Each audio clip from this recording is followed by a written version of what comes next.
क्या होता था जब आप पोर्नोग्राफी की, जैसे आपने कहा कि इस चेन में जो है वो आप फंस गए थे, तो उसमें होता क्या था, कैसा महसूस करते थे और कितना कितना टाइम लग जाता था आपको पोर्नोग्राफी देखते हुए और उसको ढूंढते हुए?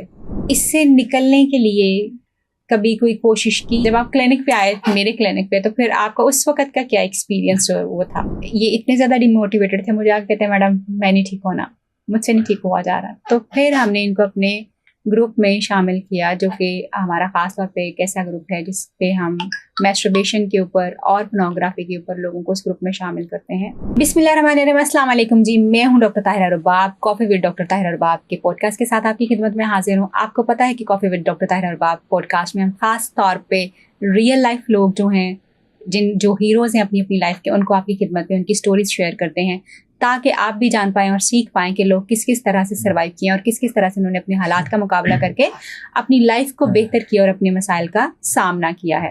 आज के पॉडकास्ट में कॉफ़ी विद डॉक्टर ताहिरा रुबाब में एक बहुत ही स्पेशल गेस्ट मेरे हैं। इन्होंने वॉलंटियर किया है, मेरे क्लाइंट रहे हैं। मैं बहुत मशकूर हूँ इनकी कि इन्होंने ये बहुत बड़ा दिल किया है, क्योंकि साइकोलॉजिकल प्रॉब्लम्स होना, सेक्शुअल प्रॉब्लम्स होना और इनके ऊपर बात करना और अपनी स्टोरीज शेयर करना, ये बहुत ही डेयरिंग वाला काम है। लोग आमतौर पे अपने साइकोलॉजिकल प्रॉब्लम, सेक्शुअल या मैरिटल प्रॉब्लम्स के बारे में बात करते हुए बहुत ज़्यादा घबराते हैं। इनसे ख़ास तौर पर रिक्वेस्ट की गई ताकि बहुत सारे और लोग जो कि इस प्रॉब्लम में शिकार हैं, इस प्रॉब्लम में फंसे हुए हैं और उनको लगता है कि शायद वो इससे बाहर नहीं आ सकते, ये उनके लिए एक बहुत शानदार किस्म की मिसाल है, सक्सेसफुल मिसाल हैं, जिन्होंने अपने पोर्नोग्राफी की एडिक्शन को ओवरकम किया है और पोर्नोग्राफी की एडिक्शन को ओवरकम करके माशाल्लाह अब ये बिल्कुल अपनी एक नॉर्मल लाइफ की तरफ जब वो आ गए हैं, अपनी डे रूटीन उसी तरह से काम करते हैं, बाकी सारी चीज़ें जो कर रहे हैं, यानी ये एक सक्सेस स्टोरी है।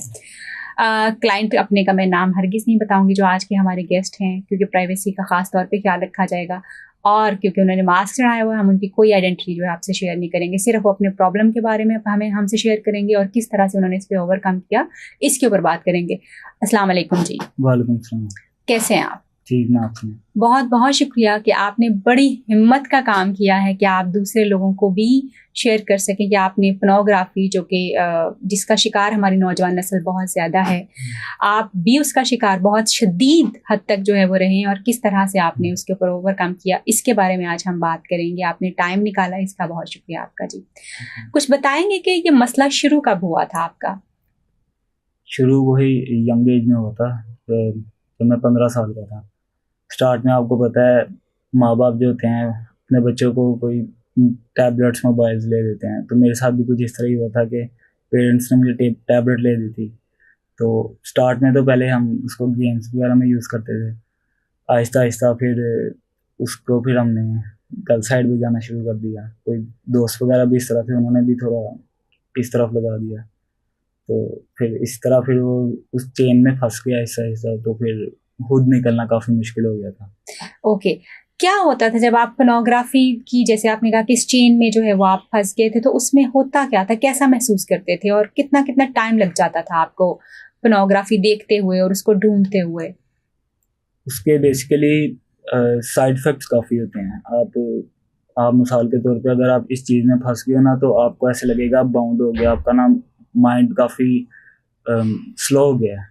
तो जिसकी वजह से ना आपके डेली रूटीन के काम वगैरह में काफ़ी, कोई स्टडीज़ वगैरह में काफ़ी इफ़ेक्ट होती है इससे।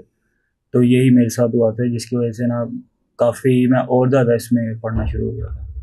तो इस तरह हुआ। ओके, कितना टाइम लग जाता था आपको पोर्नोग्राफी देखने में, यानी पॉन्स कितना टाइम लगाते थे और दिन का कौन सा वक्त जो था, या फिर किसी भी वक्त शुरू हो जाता था? मोस्टली तो रात का टाइम होता था और सुबह भी कभी कभार। ओके, तो कभी क्या फैमिली के साथ इस दौरान आपका ताल्लुक कैसा रहा जब आप इस सारी एडिक्शन का शिकार हो रहे थे? वैसे तो ताल्लुक सबके साथ अच्छा है, लेकिन थोड़ा जब मूड ऑफ हो जाता है इसको देखने के बाद, तो थोड़ा अफेक्ट हुआ था उस पर। अफेक्ट हुआ था।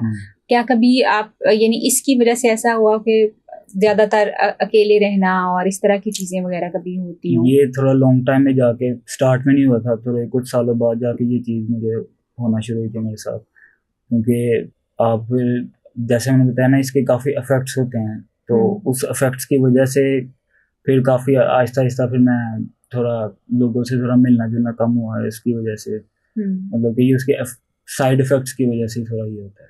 अच्छा, पॉन्स देखने के बाद दिमाग में क्या सोच आती थी, क्या हुआ? तो बेसिकली आप, मतलब कि आपको पता है एक एज होती है, उस एज में आप देख रहे होते, आप ना चाहते हुए भी नहीं छोड़ पा रहे होते, क्योंकि ये चीज़ की एक्सेस इतनी ओपन है कि मतलब कि कोई इंसान की मर्जी है वो देख रहा है, कोई इसको कोई रोक नहीं सकता, या फिर कोई ये कोई ड्रग्स उस तरह नहीं है फिजिकली आपको बाय करना पड़ रहा है, आपके पास एक मोबाइल है, टैबलेट है, उसमें जब मर्जी चाहो आप उसको एक्सेस कर सकते हो। ओके, इससे निकलने के लिए कभी कोई कोशिश की? घर वालों को पता था कि आप पॉन्स जो हैं वो पॉन के एडिक्शन में जो हैं वो आ गए हुए हैं, ऐसा कुछ? घर वालों को नहीं पता था, उनको तो काफी एंड पे जाके पता चला, वो भी किसी गलती से ही पता चल गया उनको। आपकी गलती से? और आपने हाँ। खुद उनको शेयर किया कि आपको ये मसला जो है वो हो रहा है? नहीं, एक दो दफा मतलब कि खुद ही उनको पकड़ लिया उन्होंने आपको ये करते हुए? अच्छा, ठीक है। ये बताइए कि नॉर्मली कितने घंटे जो थे वो लग जाते थे आपको? 2-4 घंटे, आधा घंटा पॉन्स में, या इससे बहुत ज़्यादा, क्या था? मोस्टली जो मेरा टाइम था ना, मैं रात के टाइम देखता, तो काफ़ी उसमें काफ़ी घंटे लग जाते थे, जिसकी वजह से मेरी स्लीप साइकिल काफ़ी ख़राब हो गया था। तो नेक्स्ट टाइम सुबह में काफ़ी लेट उठना, फिर उसकी वजह से काम काफ़ी डिस्टर्ब हो जाते थे, तो ये इस तरह कभी गिल्ट फील होता था कि ये? बहुत ज़्यादा फील होता था। ओके। तो फिर उस गिल्ट से कैसे बाहर निकालते थे अपने आप को? गिल्ट से नहीं बाहर आते थे। गिल्ट से बाहर नहीं आते थे, वो हमेशा इसी में ही रहता था कि गलत कर रहे हैं और गलत होता है। अच्छा, ये बताइएगा कि आप जब जिन दिनों में कभी कोशिश की आपने, इससे पहले, अब तो आप माशाल्लाह बहुत इम्प्रूव कर गए हैं, चीज़ें बहुत बेहतर हो गई हैं, कभी आपने इससे पहले कभी कोशिश की कि आप इससे बाहर निकल सकें, और उसके लिए आपने क्या तरीके इस्तेमाल किए? काफ़ी कोशिश की थी, जैसे बिजी रखना अपने आप को, थोड़ा टाइम घर से बाहर रहना, तो इस तरह मैं स्नूकर काफ़ी खेलता था पहले, तो काफ़ी सारा सारा दिन मैं स्नूकर क्लब में रहता था, तो काफ़ी कोशिश की, अपने आप को बिजी रखा, जिम जॉइन किया लेकिन फिर भी खुद अपने तौर पे करना काफ़ी मुश्किल था, लेकिन क्योंकि वो दोबारा उसमें पड़ जाते थे, जब आप इन चीज़ों से होके फिर जब घर जा रहे हो रात को ये वो, तो फिर उस चीज़ में फंस जाते थे। ओके, क्या कुछ डॉक्टर्स और कुछ साइकोलॉजिस्ट से आपका राब्ता हुआ इस दौरान कि आप उनसे अपनी हेल्प ले सकें? हाँ और वो जी, एक्सपीरियंस कैसा रहा? स्टार्ट में हुआ था उनसे, तो उनकी भी वही राय होती थी कि आप अपने आप को बिजी रखो, इस तरह आप अपने माइंड को डाइवर्ट रखने की कोशिश करो ये वो, लेकिन करता तो था, फ़ायदा भी होता था, लेकिन जब आप दोबारा इन चीज़ों को छोड़ते हो, जैसे आपको लगता है आप फिर इसमें चले गए, तो उससे इसमें वापस जाने का डर रहता है कि हाँ शायद आप वापस इसमें दोबारा चले जाएंगे, जब कुछ दिनों के लिए भी अगर आप छोड़ देते हैं तो? हाँ जी, ये डर रहता है काफी। आपने मुझे बताया था कि कुछ चैलेंजेस भी आपने, कुछ दिनों के चैलेंजेस भी आपने जो है वो एक्सेप्ट किए, वो क्या था? चैलेंजेस उसमें यही होता है कि आप अपने आप को टारगेट देते हो कि आपने इस तरह चलना है ये वो, तो लेकिन वो खुद अपने तौर पे नहीं पूरा किए जा रहे थे, नहीं हो पा रहे थे। इनके बारे में मैं एक बहुत अच्छी बात खुद कहूँगी कि जब ये खुद नहीं मेरे पास आए थे, मेरे पास इनके पेरेंट्स सबसे पहले आए थे, तो मैं ये समझती हूँ कि वो पेरेंट्स बहुत समझदार थे, बहुत उनको समझ थी इन चीज़ों की कि उनका बेटा जो है वो शायद किसी एक ऐसी चीज़ में फंस चुका है जहाँ से निकलना, उसके लिए खुद से निकलना बहुत मुश्किल जो है वो हो गया है। तो उन्होंने आके मुझे बताया कि जी इनकी हालत जो है वो काफ़ी ज़्यादा ख़राब है, बिल्कुल सारा दिन बस अकेले रहना, किसी से बातचीत नहीं करना, और इतना ही अपने आप को हेल्पलेस फील करते थे कि उन्होंने बताया कि ये बहुत ज़्यादा रोते थे कि मेरी कोई मदद कर सके, मुझे कोई इस मसले से बाहर निकाल सके, मुझे नहीं समझ आता कि मैं कैसे इससे बाहर निकलूँ मैं। और ऑफ कोर्स वो जो एक जनरल सा हमारा एक कॉन्सेप्ट होता है कि जी हम शादी नहीं कर सकते या हम अगली अपनी लाइफ नहीं स्टार्ट कर सकते, वो सारे कंसर्न्स थे। तो जब मैं इनके पेरेंट्स से बात कर रही थी तो मैंने उन्हें कहा कि, एंड उन्होंने एक बड़ी अच्छी बात और की कि वो बहुत सारे डॉक्टर्स के पास गया है, लेकिन वो कहता है कि जी मुझे कोई डॉक्टर ओन नहीं कर रहा उस तरह से, मुझे लगता नहीं कि वो ठीक हो जाएगा। तो मैंने कहा ठीक है, आप उनको लेके आइए यहाँ पे। फिर जब आप क्लिनिक पे आए, मेरे क्लिनिक पे, तो फिर आपका उस वक्त का क्या एक्सपीरियंस वो था? उस टाइम भी जब मैं आपके पास आया था, आपने पहले मुझे वही स्ट्रेटजीज बताई थी जो दूसरे डॉक्टर बता देते, अपने आप को डाइवर्ट रखो, बिजी रखो, और आपने मुझे कहा भी था अपनी मोटिवेशन में चेक करवाओ। मैं आपने 1-2 सेशन बने आपके लिए, आपने मुझे टारगेट्स दिए, तो नेक्स्ट टाइम आके मैं बताता था कि इतना मेरे से हुआ, इतना नहीं हुआ। तो इनकी एक ख़ास बात ये थी कि मैंने कहा, मुझे ये यकीन होना चाहिए कि ये वाक़ई ही बहुत मोटिवेटेड है अपनी चीज़ से निकलने के लिए, तो मैं इसको हेल्प ज़रूर करूँगी। जो कि मुझे इन्होंने दिखाया कि वाक़ई ही ये बहुत ज़्यादा मोटिवेटेड थी। जो चीज़ें मैं इनको बता रही थी, जो टेक्निक्स मैं इनको बता रही थी, ये उनको फ़ॉलो कर रहे थे। ऑफ़ कोर्स ये इतनी सीवियर कंडीशन में थे कि ये ऑल ऑफ सडन उससे बाहर नहीं आ सकते थे।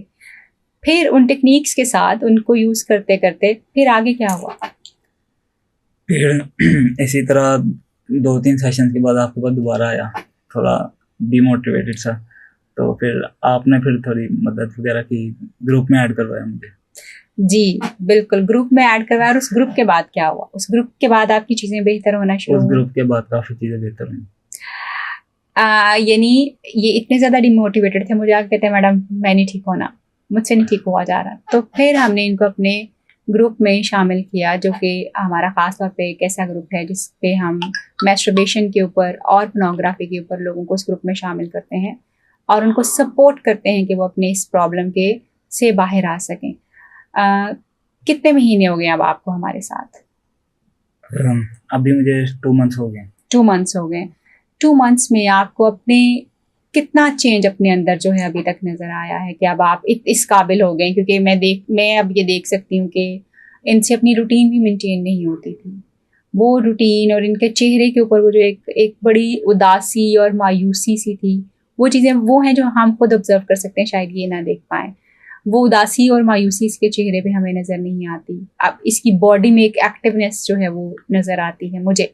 और इसी तरह से ये बात करते हुए पहले थोड़ा-सा शाय सा फ़ील करता था। अब वो शायनेस इसकी काफ़ी ज़्यादा ओवरकम जो है वो हो चुकी है। कॉन्फिडेंस माशाल्लाह इसका बूस्ट हुआ है। आप खुद ये तो मेरी ऑब्ज़र्वेशंस हैं आपके बारे में कि ये चीज़ें जो हैं वो मैंने खुद ऑब्ज़र्व की हैं। आप अपना बताओ कि आप ग्रुप में शामिल होने के बाद 2 मंथ्स में आपको कितना लगा कि आप कितना कोई 60% 70% जो है इम्प्रूव कर गए हैं, या कभी-कभी बीच में गिर जाते हैं मगर ज़्यादा टाइम जो है वो चीज़ें इम्प्रूव हो गई हुई हैं? बिल्कुल, मोर देन 50% मुझे फ़ायदा हो गया है, जो मैं खुद पे नहीं कर पा रहा था, वो इन 2 महीनों में मैंने मोर देन 50% 60% अपने आप को रिकवर कर दिए। वेरी तो नाइस। अभी इसी को थोड़ा लॉन्ग टर्म लेके चलेंगे, इंशाल्लाह फिर उसमें बेहतर हो रिजल्ट्स जाएगा। आएँगे। अपने सुनने वालों को क्या एडवाइस करोगे जो लोग इस वक्त, क्योंकि ऑफ कोर्स जब ये लोग सुनेंगे और उनको ये हिम्मत होगी कि आपने इतने मुश्किल अपने मसले, क्योंकि मैं तो उसकी एविडेंट हूँ, मैं शायद उन्होंने अपने बारे में बड़ा कम बताया, अपनी तकलीफ़ के बारे में बहुत कम बताया, मगर मैंने वो तकलीफ़ इसकी देखी हुई है कि वो कितनी ज़्यादा इसकी तकलीफ़ थी और कितनी ज़्यादा इसकी बेबसी थी, जिसके मारे ये आके क्लिनिक पे ये बात कहता होता था कि मुझे बचा लें, मुझे कुछ कर लें, मेरा कुछ हल निकाल दें, कुछ कर लें। यानी वो बहुत बेबसी होती थी। लेकिन आज ये वही बंदा 2 महीनों के बाद आपके सामने बैठा हुआ ये बात कर रहा है कि he has improved a lot. शायद इसको अभी खुद भी नहीं पता कि कितना ये इम्प्रूव कर चुका हुआ है। कुछ चीज़ें बहुत सारी ऐसी हैं जो हमारी हैं। बहुत सारे लोग जो कि इसको सुन रहे हैं, देख रहे हैं, ये सिर्फ़ उनके लिए एक इंस्पिरेशन है। क्या कहेंगे अपने सुनने वालों और देखने वालों के लिए? सुनने वालों को यही बताएँगे कि कभी-कभार इंसान फँस जाता है, खुद अपने आप को ठीक नहीं कर पा रहा, तो उसको ज़रूर चाहिए कि वो किसी की हेल्प ले ले, किसी ऐसे बंदे की जो आपको लगता है कि आपकी हेल्प कर सकता है। ज़रूर इन किसी बंदे की हेल्प लेनी चाहिए, और इससे ये आपका अपना ही फ़ायदा है। आपके ख्याल में हेल्प लेने से लोग इससे बाहर निकल हाँ सकते हैं? जी, ज़रूर निकल सकते हैं। यानी आप किसी ऐसे बंदे से ज़रूर हेल्प लें जो कि आपको वाक़ई ही पोर्नोग्राफ़ी और मैस्टरबेशन की जो एडिक्शन है उससे बाहर निकाल सके। उसके लिए आप हमारा ग्रुप भी जॉइन कर सकते हैं। आप मेरे क्लिनिक को विज़िट कर सकते हैं। जो हमारे क्लाइंट अभी बैठे हैं, जैसे बहुत सारे और लोग जो हैं हमारे उस ग्रुप का हिस्सा हैं। आप चाहें तो उस ग्रुप में शामिल होकर अपने इन प्रॉब्लम्स को ओवरकम कर सकते हैं। थैंक यू सो मच जी, यहाँ आने के लिए, अपनी स्टोरी लोगों के साथ शेयर करने के लिए। मुझे उम्मीद है कि बहुत सारे लोगों को आपसे हिम्मत मिलेगी कि वो भी अपने इस प्रॉब्लम के ऊपर काम करते हुए इससे बाहर निकल सकें, क्योंकि हमारी यंग लॉट जो है, यंग जनरेशन जो है, उसका एक बहुत बड़ा नंबर पोर्नोग्राफी की लत में बहुत बुरी तरह फंस चुका हुआ है। मैं अक्सर कहती हूँ कि मैस्टरबेशन से ज़्यादा ख़तरनाक जो है पोर्नोग्राफी है, क्योंकि वो ना सिर्फ आपके दिमाग को इफ़ेक्ट करती है, बल्कि आपके सेक्सुअल बिहेवियर्स को, आपकी डे रूटीन को, आपकी सोशल लाइफ, हर चीज़ को इफ़ेक्ट करना शुरू कर देती है, जिसकी मिसाल हमारे सामने इस वक्त बैठे हुए हैं। आप कोशिश कीजिए कि आप इस मसले से बाहर निकल सकें। कोई भी मसला जिससे आप बाहर निकलना चाहते हैं वो नामुमकिन नहीं है। आपको सिर्फ सही रास्ता चुनना है, सही रास्ते पे चलना है, और सही रास्ते पे चल के आप किसी भी किस्म के मसले से बाहर निकल सकते हैं। अपना और अपने प्यारों का बहुत ख्याल रखिए। आप चाहें तो हमारा जो है ग्रुप ज्वाइन कर सकते हैं, हमसे हेल्प ले सकते हैं पोर्नोग्राफी और मैस्टरबेशन के एडिक्शन को ख़त्म करने के लिए। ये podcast coffee plan DHA Phase 5 की तरफ से इसको पावर किया गया है। ख्याल रखिए जी। अल्लाह हाफिज़।